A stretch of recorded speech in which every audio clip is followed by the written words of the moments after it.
First comment comes from Magic Fluid Process, and they say, I have a question, Jason. If the fiction is a fiction, and I do see that it is, then why is it taken so seriously? Is that a question? I see an exclamation point. Anyways, have your skills in correct sentence structure give birth to a mindset where you don't take the fiction too seriously? Okay, there's the question. And my coolioner to that is, the fiction system has the capacity for violence and force that far exceeds anything that you and I have. That's why it's taken so seriously. To answer your second question, yes, if one gains closure on correct sentence structure, one becomes a steward of their contracts, including fiction contracts, rather than being controlled by them. So here's the thing. They're saying, if the fiction is a fiction, and they, Magic Fluid Process, cognizes that, then why is it taken so seriously? Well, if they're asking me to tell them why they take it so seriously, I have no idea. I can't answer for them because I'm not them. But also, keep in mind this, if you recognize fiction as a fiction, if you don't know what a fact is, how can you recognize what a fiction is? I mean, it's like you have to have rule 1, rule equal. So that's why I recommend learning correct sentence structure, communication, parse, syntax, grammar, so that you learn and can cognize what a fact actually is, and also how to grammatically put that on paper with correctness and a mathematical interface. That's quantum grammar. Thanks for the comment and for the long-time viewership. I appreciate it. Next one is also from Magic Fluid Process, and they say, money is just bookkeeping entries borrowed into existence the moment someone applies for a loan. And my response to that is, in the fiction, it can be whatever you want it to be. And then they say, that makes sense. What I'm saying, though, is that mortgages do not rely on existing assets to fund them. The agreement between the borrower and the bank is the money. Now this goes back to, in the fiction, it can be whatever you want it to be. So they're basically illustrating my point, that it can be whatever you want it to be. So most important point being that I can walk into a supermarket, obtain food for my family using, as you say, bookkeeping entries, which they said money is bookkeeping entries. I'm pretty sure that's what they said. They said that? Yeah, they said money is bookkeeping entries to them because they're in fiction. At this current time, I can't do the same with gold bars or diamonds or leaves. So in other words, only certain types of currencies are being accepted as value to buy food or to pay rent or things like that. So then they say the pledge is the money literally. So they're kind of stuck on that. But again, this is fiction, folks. It's easy to get stuck on stuff in the fiction. And then I say there is only one signature on the fiction document, meaning the mortgage, and it isn't the bank. Therefore, it's not a contract of equality. I'm not sure how your statements are pertinent in the domain of correct sentence structure, i.e., the domain of fact. A mortgage is a 100% fiction scenario. Again, money can be whatever you want it to be in the fiction. And then they say, I made my point because the initial definitions you read out of mortgage, the state-sponsored ones, are misleading. They express that money is lent, but it is not, as the money does not exist until the pledge to pay it back. Because the funds don't come from existing assets, it's not like you lending me your guitar. I'm certainly not having a pop at you, brother. Please pay close attention to what I say next here. And then I say, you may have your ideas as to what a mortgage is or isn't. The plain reality of the matter is that the author of the contract, i.e. the mortgage, dictates what the definitions are, not you or I, if we are not the authors. That's a basic contract, folks. It's up to you or I, a contract party, to either agree to the definitions or not.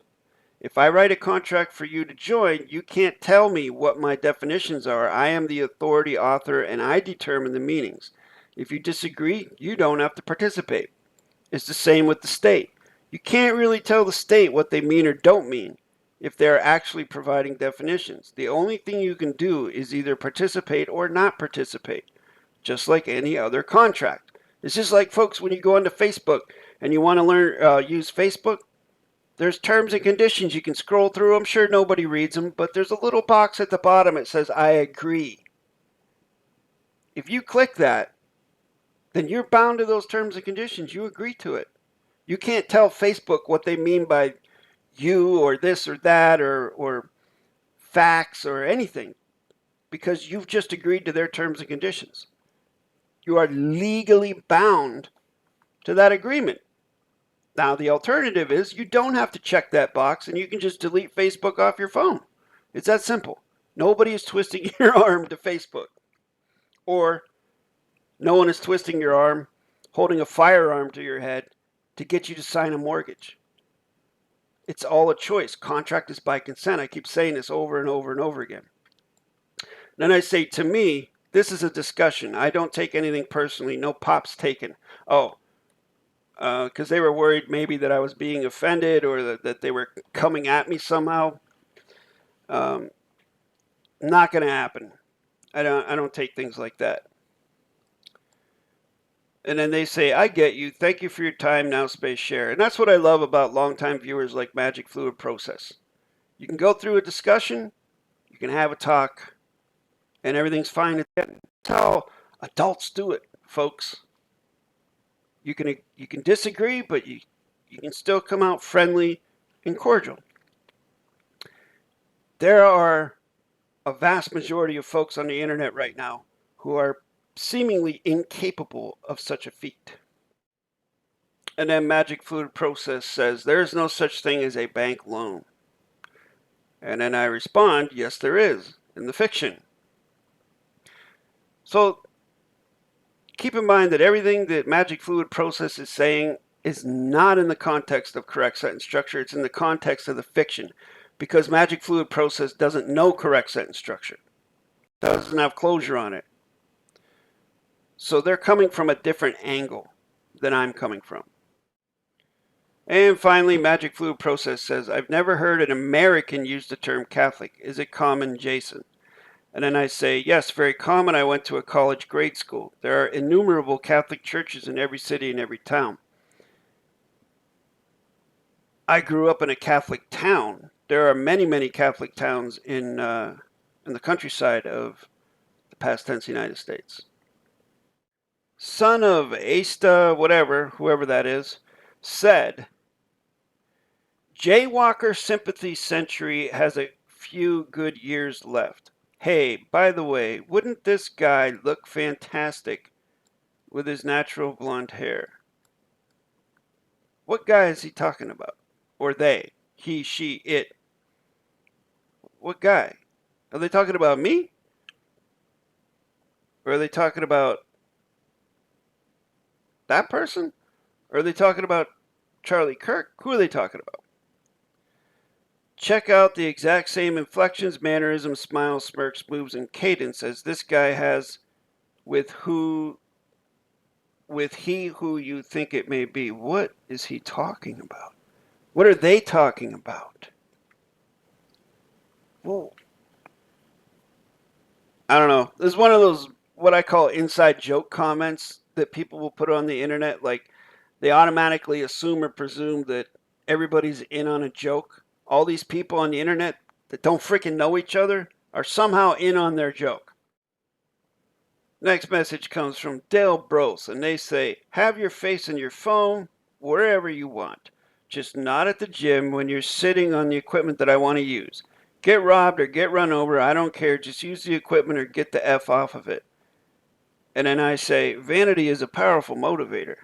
Because, I mean, to each their own. It's your choice. I mean, if you choose vanity, because if you're going to a gym, you're definitely choosing vanity over all else at that moment you're in the gym.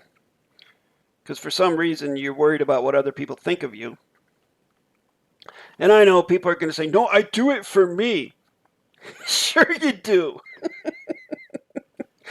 Oh, sure you do. Right on. But they feel that that is more important than folks out in public getting robbed or raped or run over. The gym is much more important. So, again, vanity. Very entertaining comment. Thank you. Next comment comes from Xpera something. I don't know.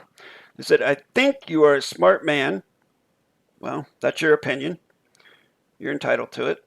You may think that someone's beliefs must apply to others.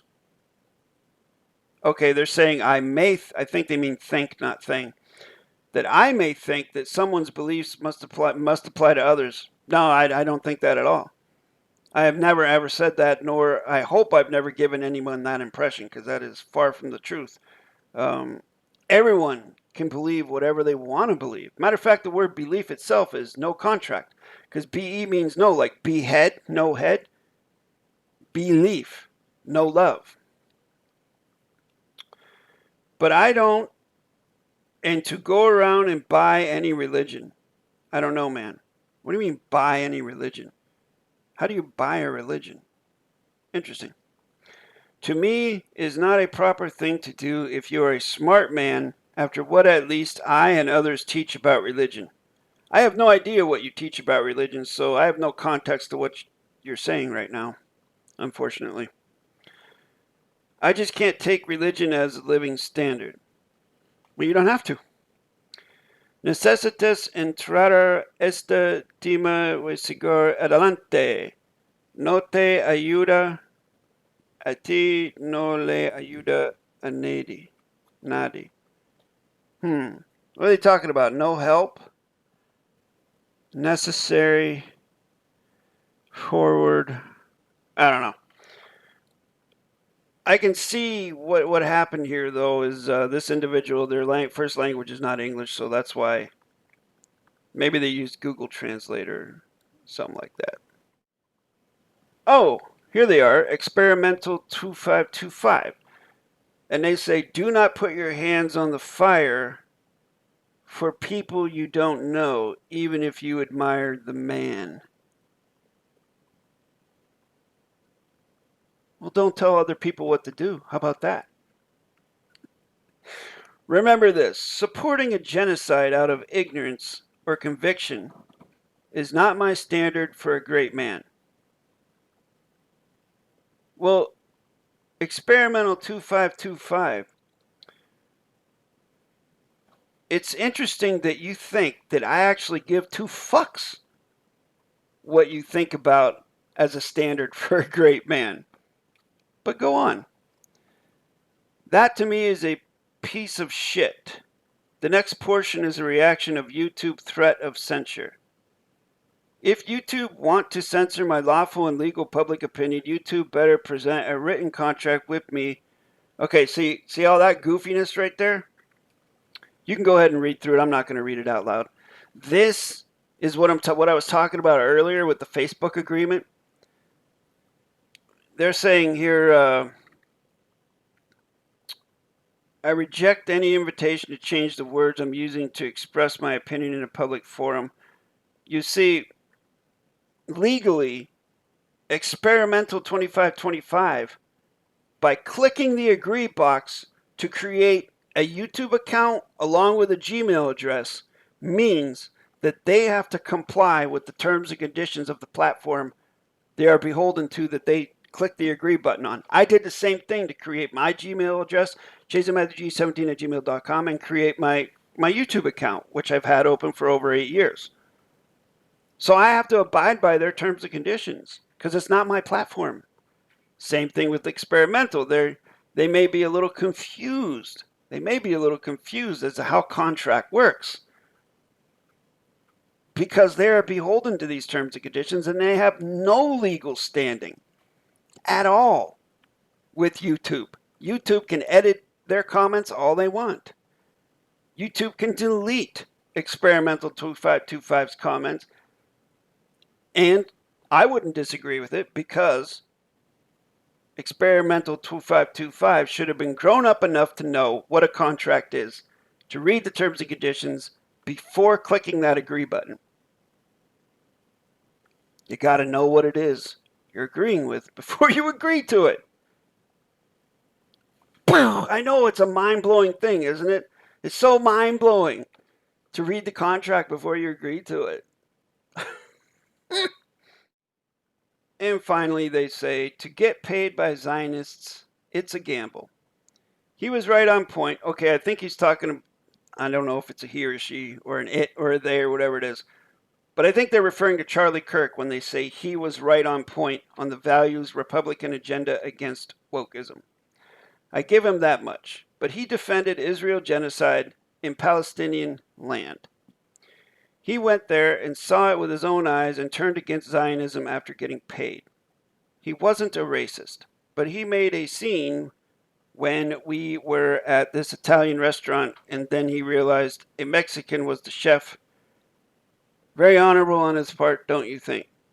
He was no racist, but God don't let a black man be the pilot in a flight he was boarding. For those who think they know the man, I'm Sigfredo del Giac Batu, the living man. Oh, much honor to you, Sigfredo. I appreciate you putting your name there.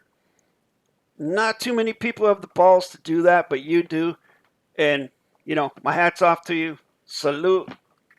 Thank you very much. I appreciate you putting that out there like that. And now, again, if you read the disclaimer at the beginning of the video, none of this is meant personally towards you, what I'm saying. All right? I'm not going to soften anything I say just because you shared your name or whatever. I'm still going to say what I'm going to say. So I agree with this individual that Charlie Kirk was not a racist. Now, the whole thing about the pilot, I understand what he's talking about there. There's a context to that.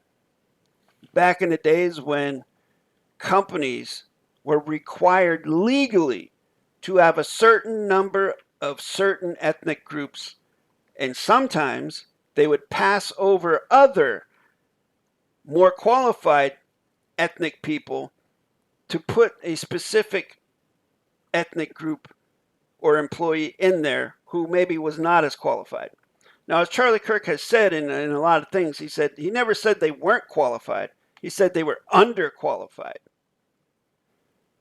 So it's kind of like the analogy I've used in the past of how, when you go to the doctor or a physician, how do you know if they were the A+ honor roll student or if they were the C and D student in the back of the class copying homework?